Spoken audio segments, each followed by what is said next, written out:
hopefully the audio is good on this.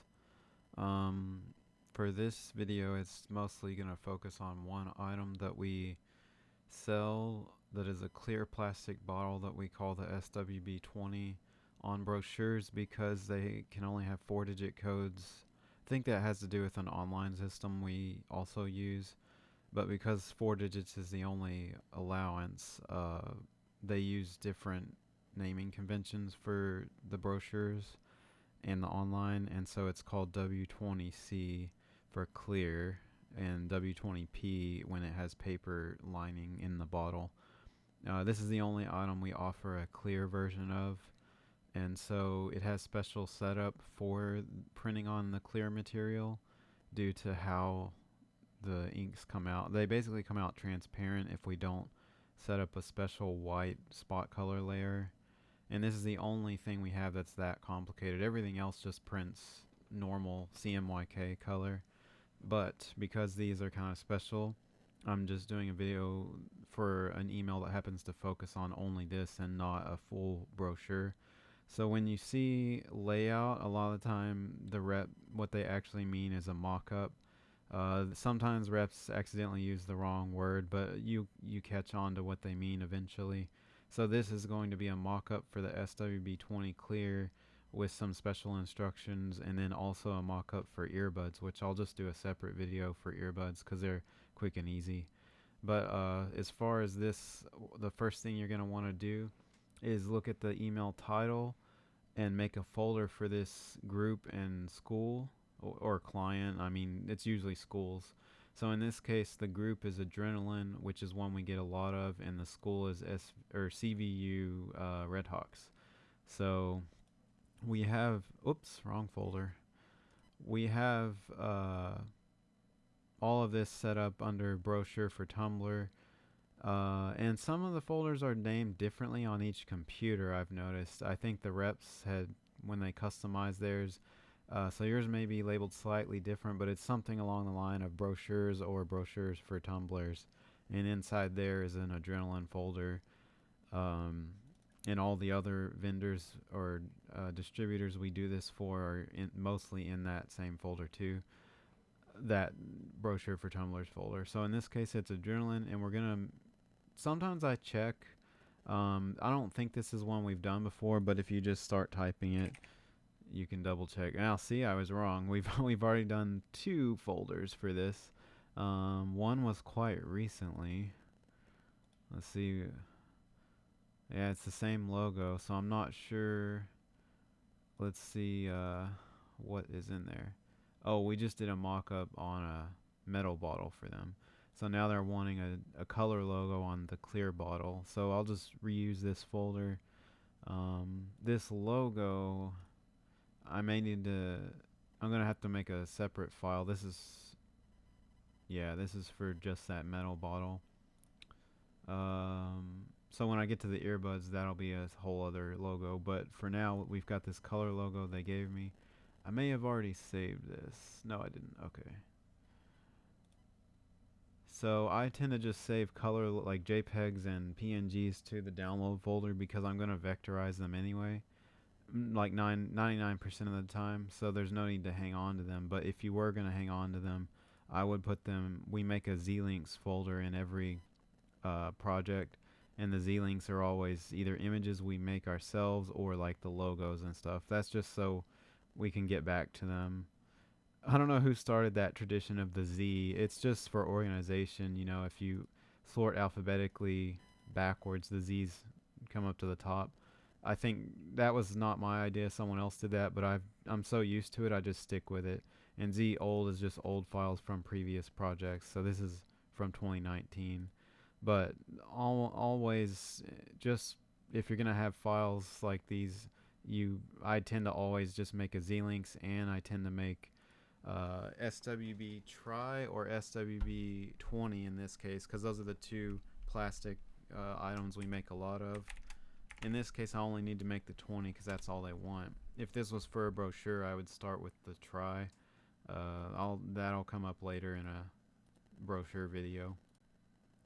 So we've got the folders already set up, and the next thing would be to open the template for the SWB20, which inside the brochures folder there's a templates and a 2021 templates, which in this case we're making PDFs that they're going to print. So all the PDF flat files that you need are in here. There's the try, and the 15 and 24 ounce are ones that are different plastic tumblers we make. The Starburst template is just a specific weird older design that not a lot of our other files have. So I linked it here for when someone requests that. It's not too common that they do, but when they do, this is probably the best place to pull that from. And it's set up on a try template, but you can easily copy, the star pattern out into whatever you're working on. And that's, I guess, trying not to sidetrack too much, but the backgrounds and stuff we use, the whole setup it probably feels kind of archaic because it is. It's all based on files that are years and years old, but all of our stuff's kind of built on this whole setup that previous people used, and so I just run with it. In the future we could change things up and try to make it more modern, but tends to be so busy that I just stick with this. Now, getting back to this specific project, it's the SWB20, and you have one version of it that has a blank side banner. That's only for personalization projects where they're going to have school kids' names all personalized, and there's a whole different setup for that. The layout's the same, but the final result needs to be blank, and we set it up in a print queue that has some features for auto-populating those names.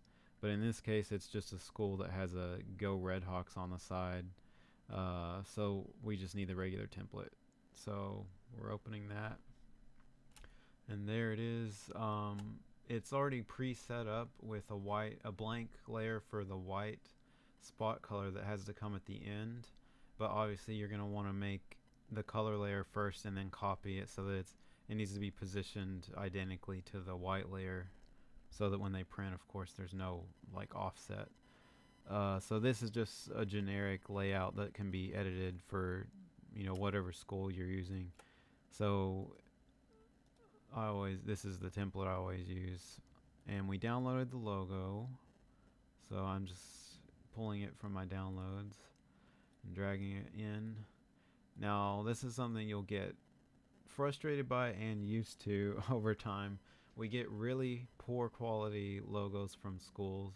You can see that this one is not only bad quality, but it's small, which means it's going to look awful if I auto vectorize it, but I'm going to try anyways and see what we get. I mean, that's not awful, but it's not good either. Usually if you lower the noise and up the path percentage to 98's the max I would go. It looks good enough to hold on to. Most of these schools know that we're not hand drawing the art, and they're not paying for us to hand draw the art. A lot of them don't even actually pay us to vectorize it, and we're supposed to charge them for that, but we haven't really been. It's just become habit that they give us bad logos. The reps give me bad logos, and I fix them without even bringing it up to anyone. I think we are normally supposed to charge them, but the amount of time and effort it would take to go through that chain of emailing back the rep, asking for a better logo, charging them, we don't have time to do it that way. So I just vectorize it. I'm deleting the white layer by using the direct selection tool instead of the full selection. So now that white outer layer is gone, we want the beak white layer to stay, of course, so it's still there. You can do, this is kind of a creative part where you can kind of do however you want. As far as you can add a little bit like a drop. Well, on these clear ones, don't add drop shadow because obviously they're clear and that would look very weird and blurry around the edge. So what I tend to do is hit copy, Control C and then Control F to copy directly above that same layer. I select the back layer, solidify it with the Pathfinder Unite function, and then make it white. Well, we could do black on this one. It's already got black though. And we don't necessarily have to do this, but there's a reason I do, which is to make it pop off the clear better. Like I said, this is sort of a personal preference thing. You could just leave that black border, and you still have to make a white layer later to make this opaque instead of transparent. But what I do is stroke that white, and you're going to want to select a line stroke to outside so that it's definitely on the outside. And up the amount to maybe about 3. We're going to have to see what that looks like once I... Whoop.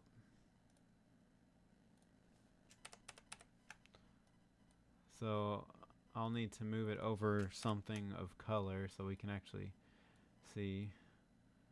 So now it's just, you know, that outline will help it pop off the clear better later.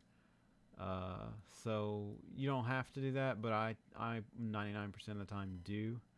So I'm going to make this a little larger, and then we need to add the text that they requested, which was CVU above the logo and Red Hawks below it.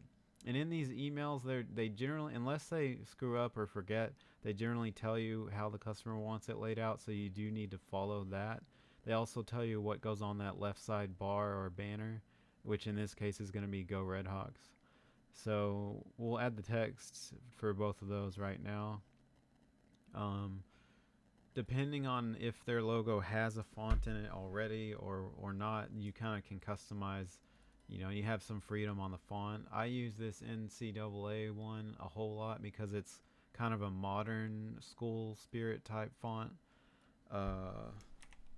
So, whoops. But that's up to you pretty much, you know, as long as it's not some crazy circus font or something. And we're going to change the colors of all this too. I'm just putting the fonts up first. Obviously, sorry. Obviously your workflow can go pretty much whatever order you want. You know, this isn't like a picky thing. As long as you lay it out how they want and the colors they want, you're good to go. So they wanted CVU, and they also wanted Red Hawks, but I'm going to get this to be about the size I want first. You can get creative on the sizing, like if it has a town or city name, like Middleview and then Red Hawks, I tend to make the town smaller and the team name larger, so it's kind of, you know, got some depth because of that. Now in this one I may do them both about the same size because they've got this whatever CVU stands for. And alignment, I probably need to put some grids on this. The only reason I haven't is because with the slant, sometimes I move them a little lower or higher, because when this wraps around, the banner is going to cover just a little bit of this. So if you center it perfect, then it may look off after they do that. So I actually center it a little bit to the left. The other layouts or templates do have a grid to follow that someone else chose a long time ago, and I just follow it. I mean, I'm assuming they had it correct. On this, I'm just going to wing it. As long as everything, you know, I can pull a grid bar over if we really want to. We'll just guess that it's somewhere just slightly left of the center of the open space or white space here. So we can just align everything roughly with that. And then I'm going to copy this. One other thing to keep in mind is you don't have to outline this font, but it tends to be a good idea to outline these after you have them placed and set up properly, because if I forget what the reason was, but for whatever reason, when everything prints, it prevents an issue from popping up. That may be something old that was happening that's already no longer an issue. I just remembered I was told to always outline these. It had something to do with when they go to print in the back. We could try leaving them and see what happens, but I always just follow it because that's what I was told to do from day one. So maybe we need to research that more, but let's see. They wanted CVU and Red Hogs. So yeah, I'm definitely going to need to shrink both of these. In this case, the CVU may be left larger. I'm going to shrink it down a little bit, but like I said, a lot of this, because they didn't really specify placement or sizing other than one's above and one's below it, you can kind of be free to do this however you prefer. And you're going to be doing a lot of stuff like this, like similar layouts to this over and over, so you may as well be creative while you can. So do it however you feel works, as long as it's following, you know, what they requested. So once I get the rough placement, I think it needs to be a little larger. You don't want it to be more than a third of the full, like each of these sections is about a third. So the reason for that is if it's bigger than that, which maybe I am a little large now that I think about it, when it wraps, you know, the font wraps so far around the bottle you don't see the full word, so you don't want that to happen. A third of it is good. So the placement's alright. For the fonts, I think I'll take the red from the hawk and then outline them or stroke them in black. Whoops. Just because it kind of matches how the hawk is outlined in black. Now that I think about that, there's also white around the hawk, so if I really wanted it to match, I could add. Obviously, I want to save time and be quick about things, so I mean, I can glance at what it's going to look like by hovering over here. Oh yeah, the hawk is off the white center. I need to fix that. I don't know how that happened. So I ideally would probably add white to the font too. Let me fix this hawk. Somehow it got off center, but I do not know how that happened. Yeah, still off center. Just a bit. Oh my goodness. Now it should be right. Let's check.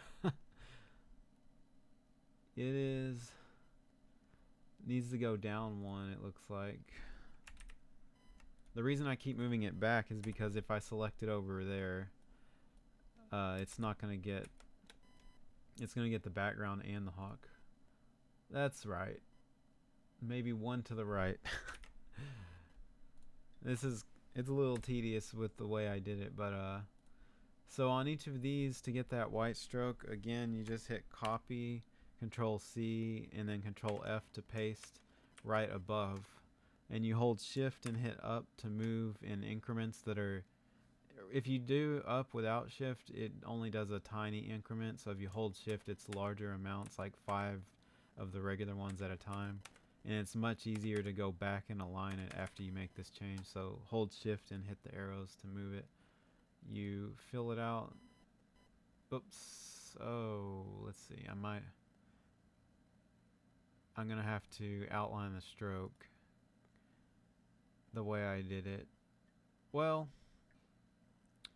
or the way it is fine. I can just enlarge the stroke, but we're gonna make it white first, which is 6 Fs if you if you want to use the hex color. That's faster to me than selecting white. Stroke, just make the stroke much larger. Now obviously we can't see the stroke, so the best way I test it is just hover over something. So that's good enough. So 4 for the stroke is about right. So we need to do that down here. Control C, Control F, and then arrow down while holding shift. Select the bottom layer. Change the colors to white. And then stroke up to 4. And then move this back over. And I already know that it should be about right, but we can check that. It's running kind of slow. So yeah, it's similar to the other one. So that'll all come out with that white stroke around it. We're good there. We just need to change this background to match the color with a black stroke, which I'm gonna make 4, maybe 3. It's a little thick. And then on these, they already have a black back or sort of shadow stroke back there, so I'll just change the gray to match the red. Some schools like to have, like, if they have two colors like gold, blue, and white, or gold, blue, and black or something, they want the two colors to kind of be alternated. In this case, they only have black, maybe white, and red. So I'm probably just going to leave a lot of red because this will be clear where all the white is anyways. I might change this font to black also. I feel like that would look better. Yeah, so we could switch the letters up and make them white with a red stroke or whatever. It, like I said, that's kind of because they didn't specify that part. You can do it how you feel looks best or how you feel they would like better. A lot of schools, if they're just mostly one primary color, they like to focus on that. So I go all out, all this red, but that's, like I said, kind of a personal preference thing. So we've got this ready to go as far as that. We're going to save it back in the Adrenaline folder that we made. Adrenaline, CVU. And since this is for the SB20 or SWB20, I just leave the template part and add the name of the school. As long as because you and me are really who are the only ones who see these folders, other than when these PDFs we're about to make go to be printed by the back.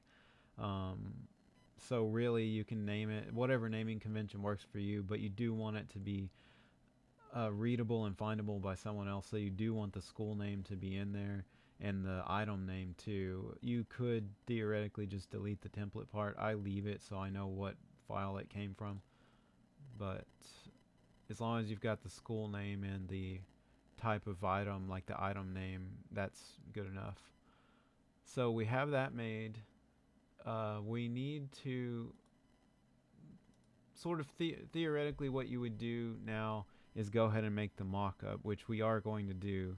But another thing I want to add is that because this is going to be saved down to PDFs later that need to be printable on the clear material, later on when this school approves this, you're going to need to make the white layer, and I'm just going to go ahead and do that now because 99% of the time they do approve it. So we're supposed to wait, but because I'm making this all in one video, I'm just going to make it right now.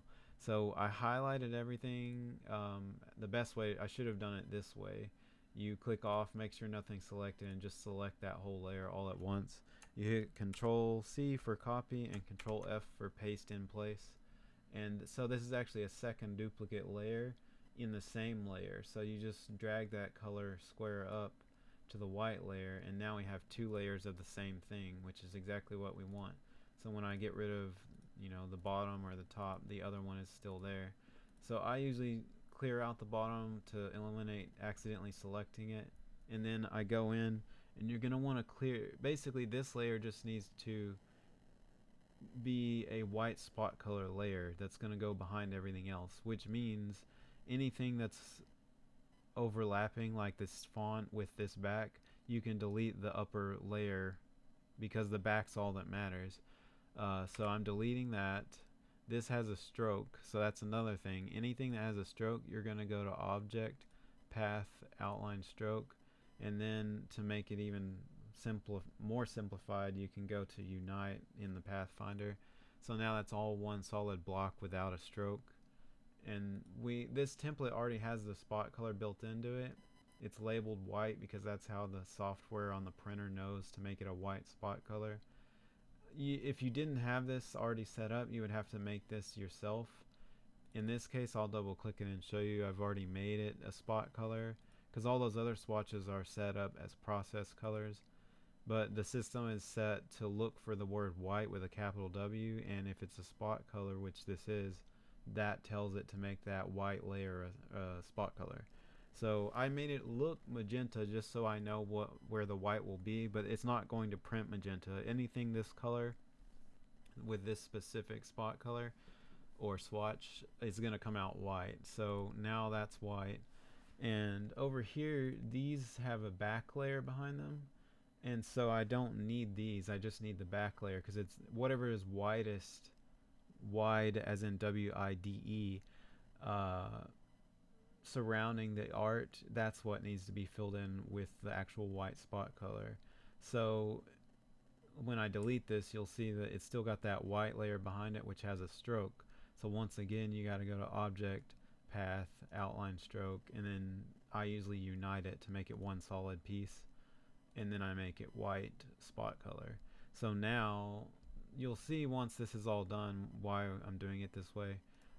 Go ahead and delete this layer, and behind it you've got that spot color layer, or stroked white layer, that we're going to turn into the spot color. But first we need to outline it, so you go to Object and then Path, Outline Stroke again, and then Unite again, and then apply the spot color. And this one, if it did not have that back layer, you would just select this and unite the whole thing like that and make it a spot color. But if you remember, it does have that same back layer that the other two did. So that's also got a white stroke. So I need to go to Object, Path, Outline Stroke, and then also unite it again to make it one solid thing.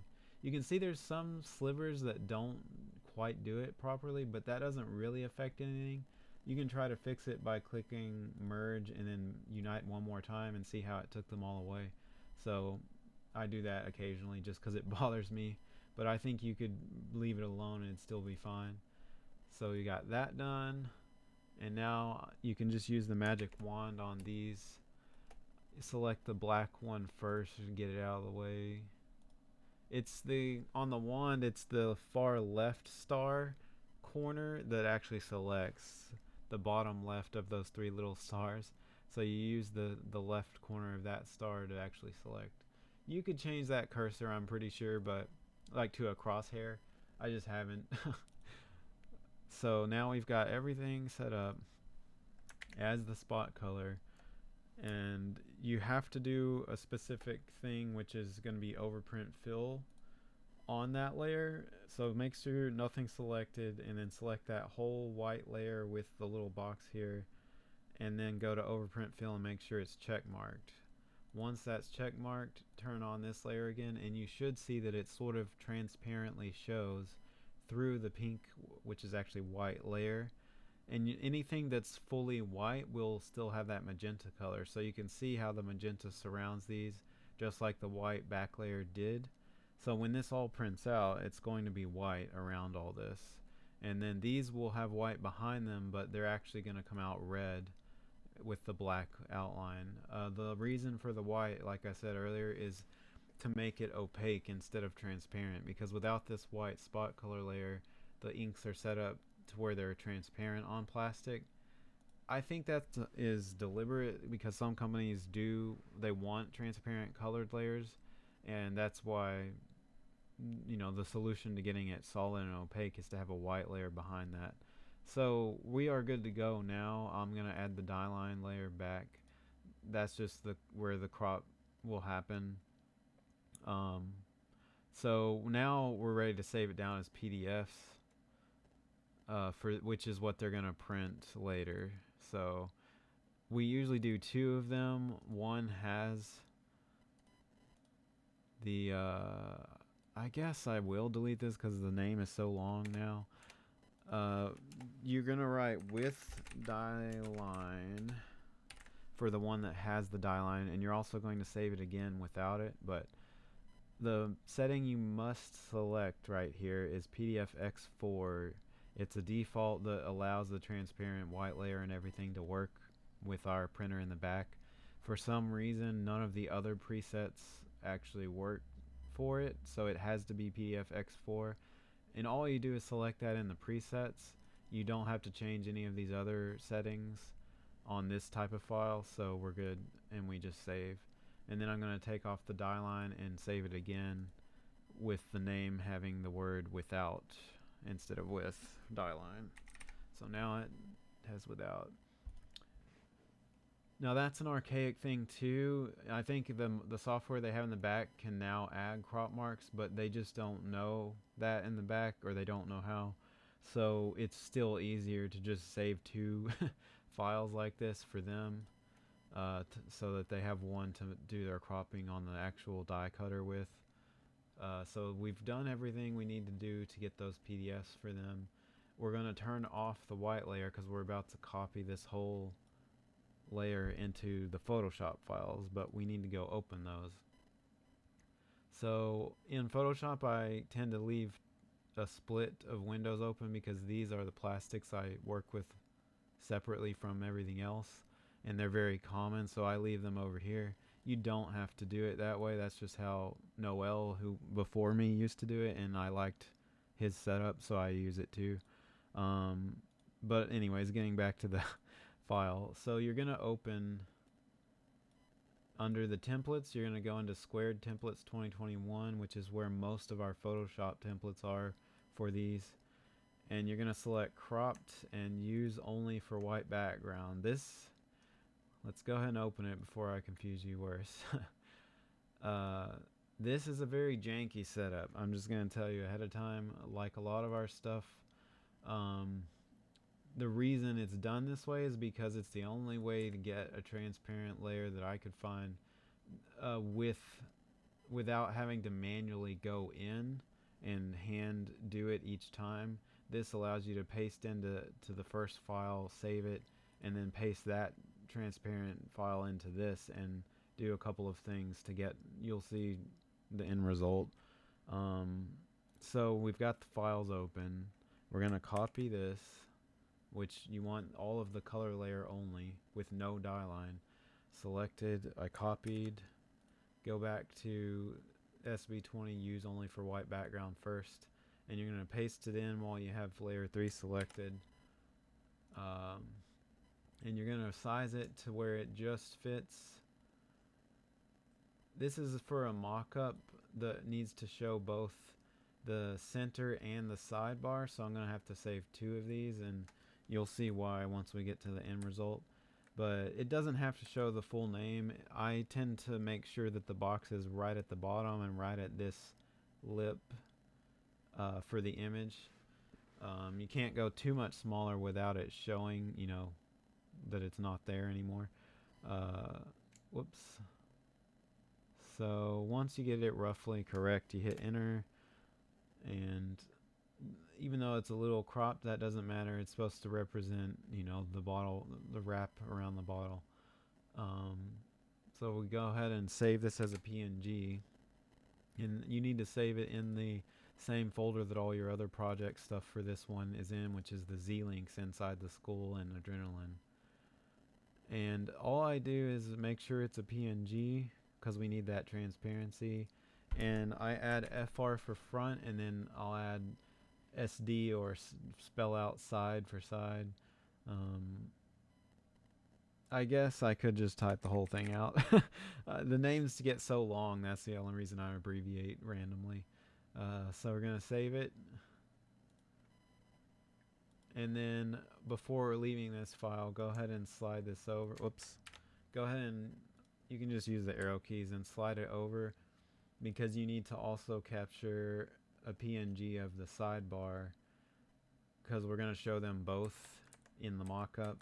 So while we're already in here, I'll just grab this, Control Shift S or file and save as, and go back to that same folder and select PNG, and this time type side at the end for the sidebar and save it.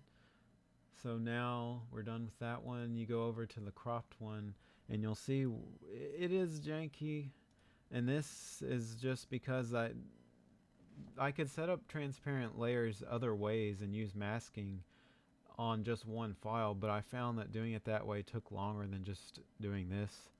So what you do is you drag in the one for front first, you leave it exactly where it is and hit enter. You select this mask layer below it from this previous file, and then hit W for magic wand. You select. So we're using the mask to select the outside of the bottle. Then you click on this layer and you hit Control Alt R to bring up the masking. There's a special I actually forget the name of this dialog, but it's a special masking whole menu window for masking things, specifically with options, and all you do is click invert, because now we've masked that layer outside, and then you hit OK. Now all that did was select it for masking, so while this is all left alone and still selected, you go down here and you click add layer mask, which is the little circle in a white box. Once you do that, it actually applies it, and then you can delete that layer below it. And now we have what we wanted, which is a fully transparent image that still has the bottle outline, and that is why I have to do it that way. If we only did this one, it is transparent inside the bottle but not outside it. So then when we place this inside other files like a brochure, it would have a white box around it, which we don't want. So this is the only thing I've come up with that works for what I need. There may be an easier or better solution, so I'm always open to that. So now we've got the front one ready. We just need to save it again as a PNG, which will go in that same folder, the Z-Links folder. And I'm just going to type FR, or you can spell out front, as long as you know what it means, because you're the only one using these files to make the mockup. So we have that layer, and we just need the side layer. So we're going to repeat, we're going to repeat exactly what we just did, but with the side layer. So it pops in, you hit enter, you select the mask of the previous layer, hit W for magic wand, click in the white, select the next layer above it, the one that we want, hit Control Alt R, go down and click invert, click OK, and then you apply that mask that you just set up, and then you delete the old layer. So now we've got the side layer, and you're going to hit Control Shift S to save it, and select PNG and navigate to, I forgot to navigate to the folder first, and it's already on PNG, cropped, and just type side or SD so you know it's the side, and you save it. So all that's done, we're all ready to go. All we need to do is make the mock-up with those. And I have a scene that's got white background pre-made, and a scene, the one that you're going to use most of the time is this one, which has a kind of fake table mock-up. The only reason for this is that customers never could tell they were supposed to be clear when they're on a white background. So just to show them that they're clear, we made, use this simple generic table thing. So on the top one, which is the front, which is right here, you're going to right click and relink it, and you're going to find the files we just made, which already came up. So we select that cropped front one, and now it'll be in there transparent. And like I said, if we hadn't done that 2-file save down that I made up, this would have white all around it. So that's the only reason for that weird janky double save thing. And like I said, if there is a better way that I just don't know, we could definitely use that, especially if it saves time, because this is tedious. So now I relink the second one, and that's it. You're good to go. You just need to save this as a JPEG. And any final files that are like a mock-up like this that are just going through email to a customer, I just pick JPEG because it's small most of the time. It's a nice size file, and it's clear enough resolution for them, because usually they're just getting emailed to someone who's going to approve it or not based on that. So I leave the title alone. You could add the school name, but it's inside the school folder, so that obviously we'll know. So I'm just saving it as the mock-up scene. And now we're finally done with that one and ready to go. We're going to email it back. I need to make the earbuds, so I guess I'm not going to email it right now, but just so you know how to do that, or what you need to do in this case, I would be emailing both back, both mockups, but you just attach the file that you just made, and so I would be sending that straight back to him. But for now, I'll end the video, but I'm going to go make the earbuds and attach those to also send at the same time. So that's it for now.